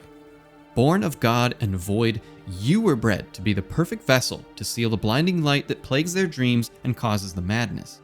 But the Hollow Knight reached the top first. The king, mistakenly thinking that this feat of strength meant that they were a model candidate for the job, took the Hollow Knight with him and sealed the abyss, leaving you, the real pure vessel, to wither away. It's never explained how the knight escapes, and the game starts with them coming through the Howling Cliffs. Even the devs are quite cagey on this topic specifically. What we do know is that the king chose the wrong vessel for the job, and we're gonna right that wrong. Finally, after converting the King's Soul to the Void Soul, this becomes a permanently equipped charm that requires no notches. There's some minor perks to this, such as the Void now not harming you, actively allowing you to swim in void waters, and your siblings not being aggressive towards you any longer. But the real reason we got this is for the implications to the final boss fight. As we approach the Black Egg, Hornet now waits for you. She says that one way or another, it ends here, and that she won't be helping us due to the powerful bindings put in place to sustain beings of the void, though she does say that if there's an opportunity, she'll aid us if she can. Ghost of Hallownest, she says, you possess the strength to enact an end of your choosing. Would you supplant our birth-cursed sibling, or would you transcend it? I put in about 4 extra hours of playtime to end this shit once and for all, so let's do this. At this point, you've listened to me blather for almost 2 hours. So I'm gonna shut up and let you witness the entire fight and ending in all of its glory. I present to you the true ending of Hollow Knight.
And there you have it.